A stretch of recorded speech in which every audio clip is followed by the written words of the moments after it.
Fernando Schiller, cientista político, nosso colunista, hoje aqui no nosso estúdio falando sobre eleição, mas também sobre política e os assuntos do dia. E no fim da noite de ontem, Fernando Schiller, uma decisão relevante que partiu do Supremo Tribunal Federal, ainda é uma decisão em caráter liminar do ministro Alexandre de Moraes, mas que diz o seguinte, que os estados de São Paulo e do Piauí serão compensados pela União da perda de arrecadação que tiveram com a redução da alíquota do ICMS sobre combustíveis, energia elétrica e comunicações. Estados do Maranhão e de Alagoas já tinham conseguido decisão semelhante. Agora é a discussão de quem vai pagar essa conta da redução de impostos que derrubou o preço da gasolina nos postos de gasolina, né, Schiller?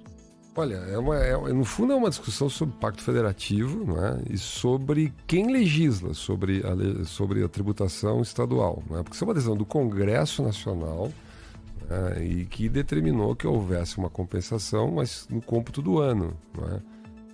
Esse cálculo no cômputo do ano. Agora, a compensação imediata, nós estamos metade do ano. Então, é uma determinação do ministro Alexandre de Moraes. Ele contraria uma decisão tomada pelo Congresso, né? Chancelada com alguns vetos por parte do presidente Bolsonaro. Certo? De novo, muita gente vai dizer, bom, o Supremo está defendendo os princípios da Constituição. É o argumento de Piauí, Alagoas, Maranhão, São Paulo, e vai ter uma enxurrada de estados. Por que algum estado não entraria com uma medida como essa? Você pode compensar no pagamento da dívida. Eu estava vendo aqui o mapa da dívida. Todos os estados têm dívidas com a União, né? Então você tem pagamentos mensais que são acordados. Na medida que os estados podem fazer essa compensação mês a mês, a partir do cômputo da perda de arrecadação do ICMS da gasolina. O ICMS da gasolina, do combustível, aliás, é 30% do ICMS dos estados. Se pegar em São Paulo, por exemplo, o ICMS corresponde, aqui grosso modo, 85%, 86% da arrecadação do estado de São Paulo. Então é muito importante, é muito impactante isso, né? O governo federal argumenta, bom, os estados tiveram um crescimento muito forte da arrecadação em função da retomada econômica, em função das transferências da União, em função do aumento do combustível que a gente teve nos últimos meses, né, no último ano no Brasil. Então não precisava, poderiam dar sua cota, né, de contribuição. No fundo era essa a ideia, ou seja, o governo federal ele zera as alíquotas federais sobre o combustível, não é? E os estados limitam em 17% e 18%. Então todos os entes federativos dão a sua contribuição para que lá na bomba a gasolina que estava chegando lá a R$8, R$7, tanto, né, vai a 5. Né? Então beneficia quem? O cidadão. Eu acho que, cá entre nós, sem entrar na polêmica entre estados e União, vamos lá, é ótimo, né, que o país esteja reduzindo imposto. Quando eu vejo redução do IPI, acho sensacional. Quando eu vejo redução do ICMS sobre combustível, eu acho positivo, em que pese talvez não seria o caso de combustível fóssil, né? A gente reduzir imposto. A Sônia pode dizer assim, na Europa isso é um pouco tabu, quer dizer, você deveria estar estimulando energias renováveis, não combustível fóssil, mas é uma outra discussão mais estrutural. E no momento... França, a usina nuclear e a nova usina verde. Apertou o problema, né? Mas vamos lá, o ponto central é para quem vai ficar essa conta? E o ministro Alexandre de Moraes, na minha visão, ele de novo judicializa. De novo você tem ativismo judicial. Tem gente que concorda, tem gente que não concorda. Eu tenho certas restrições. Acho que o Congresso decidiu e deveria ser respeitada a decisão do Congresso, não é? Mas não é um entendimento do ministro Alexandre de Moraes. E o que me chama a atenção aqui também, Schiller, é o seguinte: esse projeto foi capitaneado pelo presidente Jair Bolsonaro, não é? Foi ele que o tempo todo falava, vocês estão ganhando mais com combustível, os estados têm que ceder sua parte. Até naquela forma de comunicação do presidente da República, que elegeu um adversário da vez. Os governadores foram adversários durante vários momentos no mandato de Jair Bolsonaro. Mas, nesse caso, tanto Câmara quanto Senado tiveram votações ali muito expressivas em favor dessa tese, dos estados cortarem a sua própria arrecadação.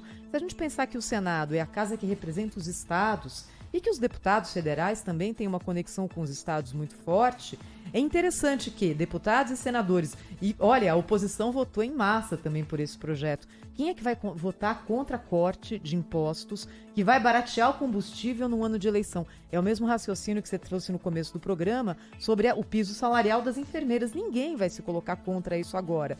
Mas os governadores podem ter pensado o seguinte: vamos lá, a gente joga, aprova isso, reduz o custo, eu dou um jeito de faturar aqui internamente também o preço da gasolina mais baixo, Rodrigo Garcia, governador do estado de São Paulo, no dia seguinte da aprovação da lei, chamou uma entrevista coletiva às 7 da manhã para dizer: São Paulo, a partir de hoje, já vai ser mais barato. Então, uma vez colocado, deixa eu tentar puxar para o meu colo o benefício político dessa decisão. E aí depois a gente joga para o Supremo para ver quem paga essa conta, né? Exatamente.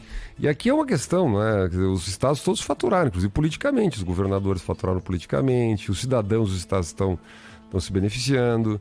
Olha, eu vi um argumento muito interessante de um economista que ele disse o seguinte: olha, esse dinheiro ele não vai sumir, né? As pessoas saem da bomba, quer dizer, diminuem na gasolina, elas vão comprar outras coisas, né? Elas vão consumir, e esse consumo vai gerar ICMS. O argumento do governo, em grande medida, é esse. É o fato de, por que esperar o cômputo do ano, né, anual? Porque isso tem uma sazonalidade, tem uma compensação. É preciso saber se no conjunto do ano, e comparando com 2021, comparando 2022 com 2021, haverá ou não uma perda. Se houver a perda, haverá compensação. Agora, se você faz a compensação imediatamente, você não tem essa análise comparativa com o ano anterior, não é? Então, eu diria assim, é curioso, né? Vai tudo no colo da União, né? Tudo no colo da União. A pergunta que fica, assim, o ministro Alexandre de Moraes está decidindo isso, ele está num conflito aberto com o presidente Bolsonaro, né? O Supremo, o ministro Alexandre de Moraes, etc. Então já vem a interpretação. Isso tem alguma inflexão política nessa decisão? Quer dizer, o ministro Alexandre de Moraes tem a isenção para exatamente tomar uma decisão nesse momento. E cá entre nós, não é a conta não vai parar no bolso do presidente Bolsonaro, né? O presidente Bolsonaro está terminando a sua gestão, está em campanha eleitoral, candidato a presidente da República, né?